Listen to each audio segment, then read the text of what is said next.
I'm being joined on this broadcast by SP Vaid, former DGP Jammu and Kashmir, Chandrasekhar Luthra. He's a renowned sports journalist. Gohar Gilani will be joining us in just about a bit. He's an author.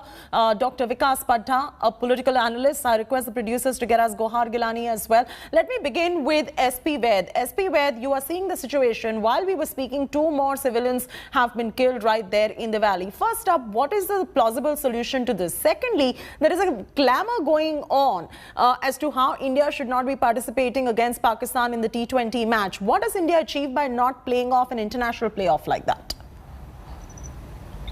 See, I think enough of it. Killings very unfortunate. I just heard that 2 more. We need to come very heavy. I think we have can't afford right innocent people getting killed. I think each police station needs to be made accountable in his area, wherever labor is working, wherever rediwalas are working. Each district magistrate and SP need to be held accountable. You have deployment of paramilitary forces, you have deployment of army.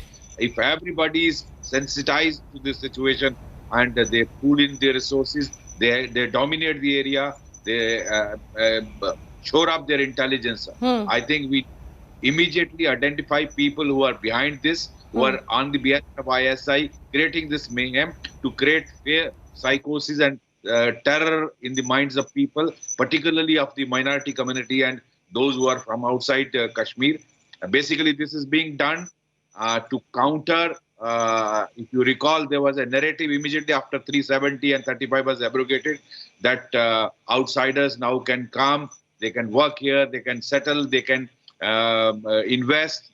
So you were seeing booming tourism.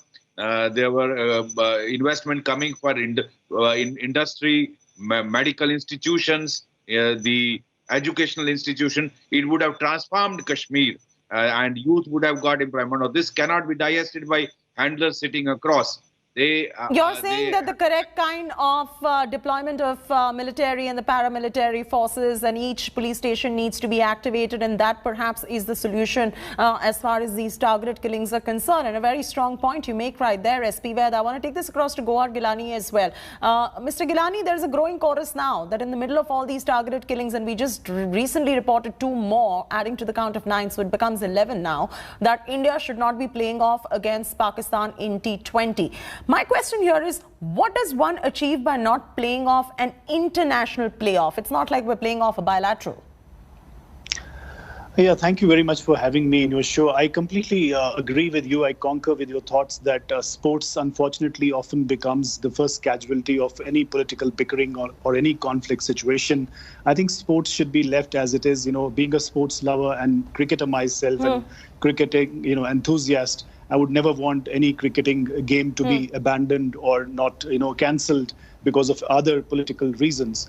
But coming to the question of this law and order situation, in this month alone, I want to update you on the number of people who have been killed. It's 38 in 17 days of this month, October alone. And out of those, 12 are civilians. And unfortunately, most of them, non-local laborers or members of the minority community, including the Muslims. If you see the entire, if you take the record of the last 3 years, more than 40 civilians in 2019 and 36 in the year after that, and now more than 30 civilians, and more than 25 of those civilians happen to be from the Kashmiri Muslim community. So as far as these killings are concerned, there is not a single political formation that has not condemned these killings in strongest possible words. But at the same time, you have to see that all civil society coalitions, all political formations across the ideological spectrum and clergy have been actually made redundant because of the changes that were made on August 5, 2019.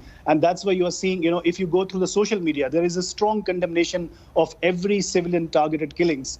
And if you also look at the soundbite of Mr. Siddharth Bindru, who is the son of late Makhanlal Bindru, who got killed at his chemist shop. And he said on record that 90% of those visitors who visited his home for condolences, They were from the majority community, Muslim community, and they were his neighbors and well-wishers. So there is no approval of these killings as far as Kashmir is concerned. Absolutely. So you're in favor of the match being played. Here we are talking about the growing clamour against the match not being played in an international playoff of sorts. I want to take this across to Chandrasekhar, who understands sports very well. He's a sports journalist.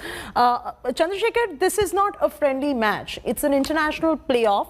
It's a World Cup. By not playing, the Pakistan is not going to be cancelling it. So we would have to forfeit if we do not want to play. Wouldn't we end up giving Pakistan an edge in case we decide not to play against Pakistan internationally? Absolutely. We are going to lose our points. Pakistan is going to gain, if we commit such a, stupid act, I would say. Because cricket diplomacy has always worked, whether it's Pakistan or, with any other neighboring country. We have never forfeited our games. It was not like a case of Zimbabwe, where the Mugabe government was creating a problem for black and white. But this diplomacy, whether it was 2002 or before that, or even after that, during this government 2016, when Pakistani team came for the another T20 game in Kolkata, I attended that. It was such a fabulous game. We won. So let's settle scores there on the field rather than boycotting and then giving somebody a chance to say that we are the big bullies. We are not the big bullies. We have never created problems for anyone.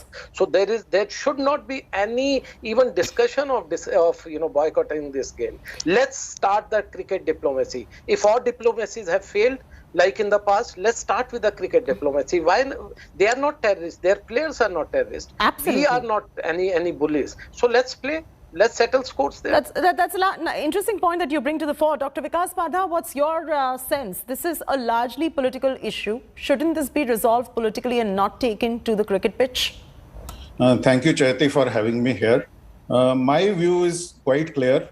I think India's war on terror and Cricket World Cup, if I have to choose between war on terror and a T20 World Cup, I would like India to win war on terror. Pakistan is a terror nation. We all know. It is doing just two things, producing but this has never been a choice, na? Dr. Pandya, this is not a choice between war of terror versus war of cricket. Both of them can go on hand in hand. India plays off Pakistan on one side, war on terror also continues on the other side. I am coming to the point. Why has this become a choice? I am coming to the point. I am coming to the point. Our government's policy is that terror and engagement can't go together. Playing cricket with a terror nation is a sort of engagement. We are giving them equal platform. Let us give a stern message to the world that we are not going to tolerate this nation. We are not going to tolerate the terrorism of this nation, may it be of a cricket bowler. Now, New Zealand and England have refused from playing in Pakistan. India is a direct victim of terrorism emanating from Pakistan. India should send stern message, stern warning that... But refusing to play inside Pakistan is very different from playing against Pakistan in a T20 international playoff. I want Gohar Gilani also to come in on this one. Going by the yardstick that Dr. Pandya says that we cannot be engaging with Pakistan, this is an international match that we're talking about. This is really not about a choice whether we are going to be fighting terror on one side or you're going to be playing cricket on the other side. What is your take? Because going by this yardstick, we'll have to stop playing Olympics with the Pakistani. Any other international match of any other sport, where India will have to completely step back from any other sport. Chaiti, you made a very important point that is about dialogue and political solutions. I completely agree with you when you say, even when the ceasefire was announced between the two countries, India and Pakistan, it was through dialogue.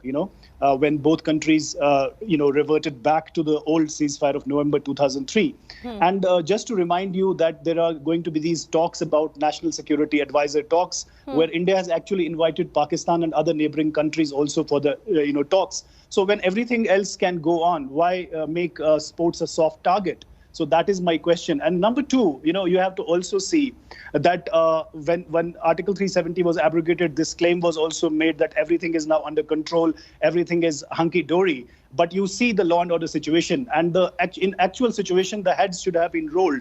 There should have been some kind of accountability that despite 900 people being detained without any charge, and everybody being summoned, but still these things keep happening. But instead of fixing responsibility, you are actually making cricket or any other sports a soft target. Absolutely. SP Ved, what do you have to say on that one? I can see Dr. Pandya's hand up. I'll just come to you, Dr. Pandya, in just about a bit. SP Ved, what's your take on this? Because Gohar Gilani going on to say that instead of fixing responsibility, we're trying to just take cricket or any other sport for that matter as a soft target. Because when you stop playing with Pakistan on an international forum, especially cricket, then that stance has to continue across all sports. Absolutely. See, this is a World Cup, international cup, and if you abstain or you avoid playing, you are the loser, you will lose the points.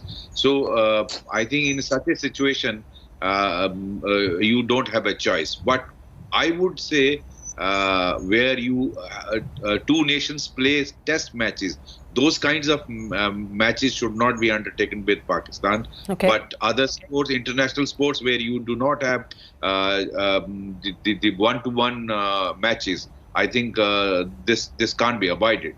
And terrorism, our fight will continue. We are not going to give in to Pakistan's these proxy war. Ultimately, war on terror will go on, and we will defeat, I'm sure, Pakistan's this war on terror in India. Right, I'm coming to Sunil Bhatt in just about a bit, but Dr. Pandya, I just want to give you one very interesting example of how sports solves problems and not creates problem. As far as the South Africa Rugby World Cup was concerned, in fact, when the final whistle blew, the country changed forever. That's what the team captain Pienaar said years later after the match got over, when Nelson Mandela died as well. So you've got examples of this like in the past, where sport is a great leveler, it brings people together, and it's not something that you can use as a soft target just because politically we are not being able to resolve certain issues. Chaiti, let me correct you. I'm Dr. Vikas Padha, PADHA Padha. I beg your pardon. Yeah, I am getting your point. But my limited point is that in the middle of Kargil war, we played World Cup match with Pakistan. We show them sportsman spirit during May 1999. But still after 20 years, nothing has changed. This nation is not going to understand the language of sportsmanship. They are just producing terrorists and spreading terror across the nation. So we need something more to tackle this terror nation. This is my limited point. Sportsmanship language is not their cup of tea. Please understand, we have to understand this. South Africa is something else, where this nation is hell-bent upon bleeding our nation with 1,000 cuts, and it won't stop doing so until and unless we raise the level of cost for this nation. And these are small gestures. And I will still say T20 Cricket World Cup is just a small thing as compared to winning a war on terror for India. Thank you. All right. Let me bring in Chandrasekhar on this. Chandrasekhar, if you could give a perspective to Dr. Padha and other panelists and our viewers today on how a war on terror cannot or can be, in your opinion, depending on what you have to say, emerged with India playing off with an enemy nation at an international forum. Yeah, absolutely.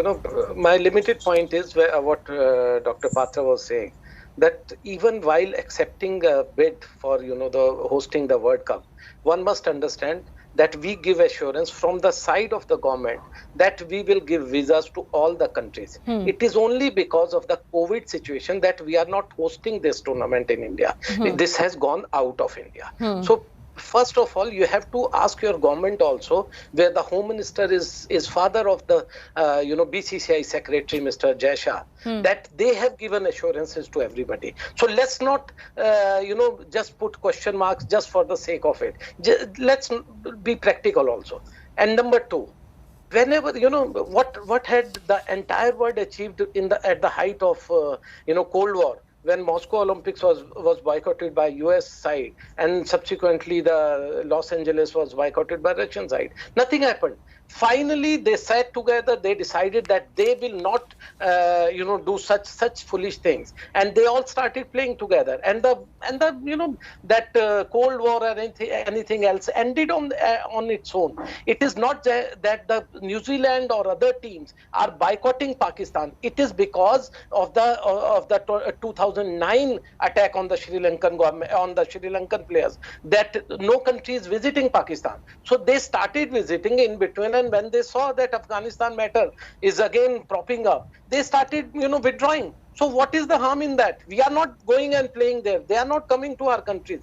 But as far as competing against each other, let's not, create this problem. Let's not get into this unnecessary things of, saying that nationalism, pride, or all these things. No, let's settle scores there. Let's win against Pakistan. We have such wonderful record against Pakistan. We have only lost one ICC game till time in last 30-40 years. So let's have one more game and let's win there. That's a very interesting point that you make. I just want to take this across to our reporter Sunilji Bhatt as well. Sunilji, if you could tell us the kind of clamour that is growing, what is the next of kin of the victim? What are they saying as far as not wanting to, India should not be playing with Pakistan is concerned? We're getting in a lot of voices. What are those voices like?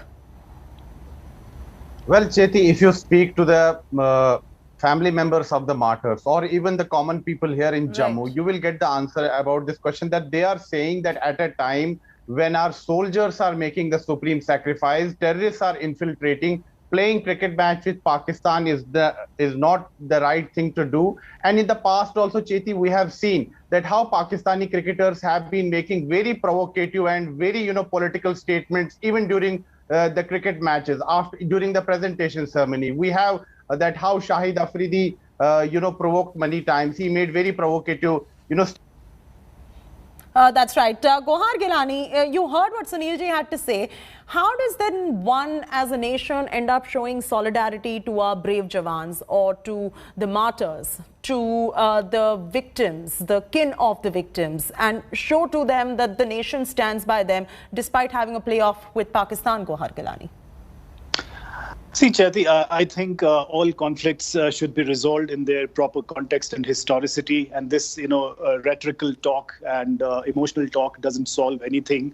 After all, all the conflicts are resolved on the negotiating table. If you obliterate the middle ground, make civil society and make sports redundant, and shut down everything, cultural exchanges, academic exchanges, all you, leave for, kind of exchange is violence. So I think if there should be statesmen from either, from both Pakistan and India, from Islamabad and New Delhi, who have the statesman-like spirit to resolve conflicts, and so that the future generations live in a safe and secure environment. That would be my last comment. And I'm pretty sure that SP Vaid agrees with you. SP Vaid, don't you think that this is a political issue, or the statesmen need to sit across the table and resolve this issue and not pile this on to spot?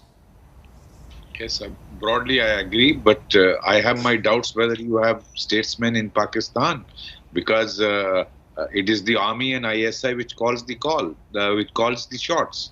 I don't think you have anybody of that stature in Pakistan who can control the ISI and Pakistan army, so that the people of Pakistan are just like us.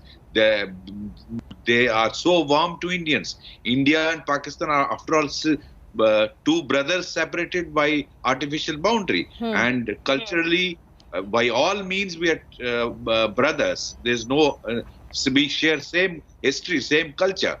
But what has happened in Pakistan is the control of government, control of every wing of Pakistan society is overtaken by the selfish interests of the Pakistan army and its ISI.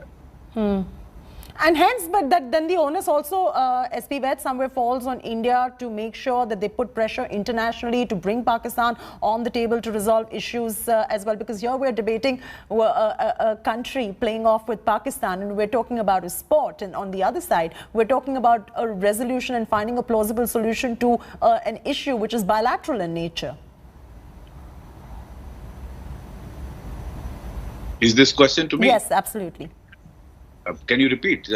I'm saying that since you mentioned that, across the table, one needs to sit and negotiate, but Pakistan is not somebody who have the statesman-like politician who will come across the table to negotiate. Then the onus then falls on the statesmen in India to make sure they put the international pressure and build the chorus to bring them onto the table to talk and find a plausible resolution. Absolutely, absolutely. In fact, not only for this region, for the whole world, it would be a great thing to achieve for the peace of the world and peace of South Asia. But tragedy is the things in Pakistan are not like in India. The Pakistan Army and ISI has taken total control of the whole society, whole government. In fact, there was a time when Prime Minister Nawaz Sharif was in control, but ultimately you see what happened to him. Look at his fate. He was deposed by General Musharraf. So there is a requirement of statesmen from India to impress upon the big powers all across the world, whether it is US, whether it is China, so they all can bring along Pakistan and we sit together and resolve the issues. That's perhaps the plausible solution that we're talking about. Chandrasekhar Luthra, I also want to bring you in. You tracked sport. Give us a few instances in the past where sports has been a great leveler. It has solved problems. It's helped resolve problems, brought countries together. Give us some instances like that. And also one big question that you need to answer is, what does India gain by not playing with Pakistan or lose by not playing with Pakistan? India will only lose if we choose not to play against Pakistan. We as a host, our credibility will be at stake. As a host, we have to ensure that every team plays against each other, and also ensure that the word given by our home ministry, our foreign ministry, is being taken by the entire world at its word. So as far as the other rivalries are concerned, have you ever seen, apart from the Palestine or Israel, that anyone has ever boycotted these kind of games? This was a past diplomacy during the Cold War or other things. Right now, everything is being settled on the field. Rather, you always give a chance to other nation to come closer to you by cricket or by tennis diplomacy to anybody else. Look what happened. A section of India only, I would say, one radical section. They started this campaign that Pakistani javelin thrower was taking away the javelin of Neeraj Chopra. That was absolutely rubbish. They have never covered any sport. They don't know. I have seen 2-3 Olympics myself. I have covered that. Right. And this is being a routine there, So, ridiculing somebody and then not giving a chance. And one more thing, one last thing I would want to conclude. I have seen Imran Khan. I have also done certain debates with Imran Khan on the TV shows. I knew this was a historic chance for India when he became Prime Minister. Unfortunately, as Mr. Vaid was saying, that there is hardly any statesman there on the Pakistani side. I think nobody took him seriously. We never gave him a chance. Our government, because of other political reasons, we have a different since 2014. We have also become a very different country. So I think cricket diplomacy has stopped working in this part of the world. Forget about Pakistan. Had we given enough chance to Imran Khan to come close to India? He was such a celebrity in India. Look at his... But that remains to be an open question. I'm compelled to end the show, and that's a very compelling argument all of you end up making. SP Vaid, Chandrasekhar, Gohar Gilani, Dr. Vikas Padda, all of you making some very compelling arguments. With that, that's it from me, Chaiti Narula, on this particular debate. But this is something that we will continue talking about. We'll continue tracking all the developments and bring you the ground reports from the Valley as well. For now, thanks very much. Lots more coming up on the other side.